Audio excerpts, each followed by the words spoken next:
Have you ever wondered what games you should keep or you should lose? Find out here at Purge Reviews. Terminator Dark Fate is a little small deck building game that I didn't expect very much from, and it was exceptionally cheap on Amazon. I decided to go for it because I like IP games, and boy was I surprised with what I got. This is a really fun deck building game. Very well designed, and I wish there weren't so many bad Terminator games that came out. I think if this had come out with a better time, maybe first, I think it would have been a bigger hit. It is a very small box, and you think that would turn people on, but in fact, that will probably turn some people off. What is this? I'm getting a cheap tie-in, blah, blah, blah. No. It also has the fact that it's based on the Dark Fate movie, which I didn't even know was released. Probably didn't do very well. Probably wasn't a big blockbuster. So the game based on it isn't very popular either. I suppose those things are correlated. I don't really know. But what you're going to get is a fantastic Terminator game. You're going to be fighting this Terminator with different cards that are coming up. And the Terminator's always coming back in. You shoot him out, and he leaves, and then he comes back in. And he gets shuffled up on top of the deck, kind of thing like a Pandemic. And he's constantly coming out and giving you trouble. There are 4 different difficulty levels, and yes, it does get harder. And it's fun. You're getting these different weapons, you're making these hard decisions, and you're cooperating with your buddy here, and you're trying to get through this. But you can't just go in all guns blazing at the Terminator, because the Terminator will destroy you if you do that. You have to kind of hit him, and get him back, get him back. And you need that big boost in order to get him. So there's special cards that are going to kill him. You can damage him. You can push the Terminator back. But there are certain cards that will blow the Terminator out of the water, and you gotta get through the deck and find those cards and be able to get the right combination of deck building. And when it all comes together, it's like a brilliant moment. And you're like, "Yeah, we got him! Hooray!" And you find yourself clapping, and you look down, and you're like, "Oh, I'm playing a card game. I'm not actually fighting the Terminator." And you're gonna have those moments in this game. Now, there are some negatives to it. The deck building, you need the cards to come out in certain combinations. You need to kind of play the cards and strategize about when those cards are going to come out. And plenty of times we're like, okay, I'm going to do this. I'm going to get him down. It's going to be top 4 cards. I need you to draw these cards. Draw these cards now. I didn't draw them. You're going to have those big moments. It's really fun. It's a basic deck builder, but that middle ground that's going on, that middleness in the center where the Terminator's popping out, makes all the world of difference. Now, I know that like trick-taking games always like trick-taking with a twist. Deck building has become that. It's deck building with a twist. It works here at a great, fantastic price. Go on Amazon, buy this game, or buy it wherever. It is fantastically priced right now. Get it before it's gone, because I feel like this is a game that's going to have some legs. People are going to be talking about it. It's going to get to be very expensive because it bombed so badly. This is a really fun deck builder, one of the most innovative, one of the most fun ones I've played in quite a long time. Small box, easy to travel. It does have the stills on it. I prefer those. I know a lot of people don't. They're turned off for some people. I do like them. Everything comes into a great package here. Terminator Dark Fate. Check this one out. It's one you've missed. Here's Terminator Dark Fate, the card game. Comes in a fairly small box. You can see Linda Hamilton on the front. It's going to have a magnetic opening. You're going to get some little wound tokens in here. These little gems will be used for wounds. You do have a player aid when you open this up. It's pretty nice. Here is the rule book, which we'll take a look at in a few minutes. You're going to get your cards, which will be your character. Each character is going to have a power on it. You're going to have Grace, Danny, and Carl. And then you're going to have your deck of cards, which is pretty much going to be what you get in the game. It's going to be most of it. It's going to have screenshots. I know screenshots are a turn off for some people. The font's a little small on here, but you can definitely see what's going on without any problems. The icons up in the left corner, etc. I paid $8 for this game, so I can't complain too much. I think a linen finish on these cards would have helped, but probably would have driven the price up. Also, I found the components to be very, very good.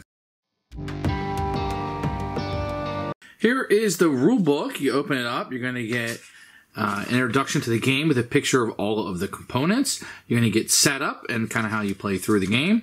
And then you're going to choose the version that you want to play, which is really just the difficulty of which bad guy you want to go after. And then you play the game as you go through. The reserve phase, the hunt phase, you can see little screenshots here that don't really do anything. And then a glossary of all the terms. This is really, really nice while you're playing.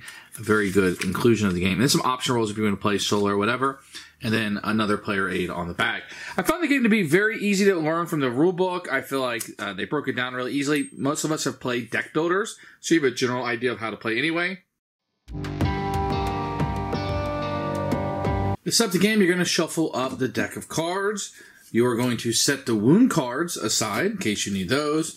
You're going to have 4 different Terminators to choose from based on what difficulty level you want to put in. So you'll choose your difficulty level. Then everybody will choose one of the characters they want to be. Each character has a different power attached to it. You can be one of the 4. And then you will divvy up your starting deck. So you might have a card that's just for you, and everybody else will have the same kind of starting cards they'll have in their hand. You're going to take the Terminator you've chosen and 5 cards off the top of the deck. You're going to shuffle these cards in. This will be something you'll be doing throughout the game. And you shuffle the Terminator to the top 5 cards, put it back on top of the deck. So now we know the Terminator's within the first 5 or 6 cards in the deck. You can take your deck of cards, which has your original card in it, and then the starter sets, and you're going to draw 5 cards. You also have 5 cards from the deck that will be out. Now, some of these cards will be cards that you can purchase as you're playing through.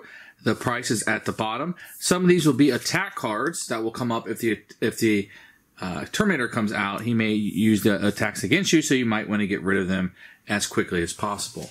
You've drawn 5 cards from your hand. You'll be able to play these. So you can start with these setback cards. These are useless. They don't do anything.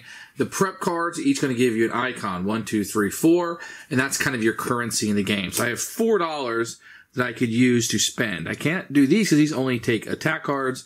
But say I wanted to buy this card. It can be played in another player's phase. It costs 2 to purchase. This would go into my discard pile. I could also buy this one because 2 plus 1 is 3. This would give me a couple extra bucks to be able to purchase in the future. And that would be the end of my turn because I don't have any other cards to play. Then if there are fewer than 4 cards here, I would flip over the top card and that would immediately come out. That will always happen whether the Terminator's out or not. Then I draw the top card of the deck. If it is a Terminator, he would come into the ready position, and now he's available to fight, etc., and I would stop drawing. If the Terminator is not out, I can continue to draw as many cards as I want until the Terminator comes out. So I could stop at any point. You can see here some good weaponry. Maybe I'd want to stop there. But in this case, the Terminator is out. If the Terminator's out, then you would go to what's called the hunt phase, which is the 3rd phase of the game. If he's not out, you would just simply skip it. If he has wounds on him, then you may flee. So let's say he had 3 wounds on him. You could choose the flee, which is taking the wounds off him. And I had 3 wounds, so I would draw the top 3 cards of the deck. I would shuffle him into that, go back on, and then the next round would start. If I chose not to flee, or there are not any wounds on him, then he would attack. He would activate as many, so he'd activate up to 5 points of attack cards. So he would use this attack card, wound the current player. So I would gain a wound, and this would go in the discard pile at the bottom of the deck. Then you would activate this one because it's 2 plus 2 is 4, wound the player. I would get a wound here, and this would go on the bottom of the deck. And because there's still a point left over, 1 point, I would draw 1 card. If it's a wound card, I would activate it. If it's not a wound card, I'd put it back on the bottom of the deck. So I would activate this, getting an additional wound. Then I would be done. That's kind of how he's going to attack at the end of the turn. If I flipped over the cards and it wasn't a wound, then it would be discarded and no effect would happen and he wouldn't have hit me again. Now we're going to win if we ever do enough damage. So this says staggered, you must flee during the hunt phase. If this takes 15 points of damage, it's destroyed. So you definitely need to get 15 points of damage on him. But remember, every time you have him flee where you don't want him to attack you, you're resetting the wounds. If you ever draw your card of hands, and when you draw, you have 3 wounds in your card, which are used to clog up your deck, then you would be eliminated from the game. And that's how you play Terminator Dark Fate.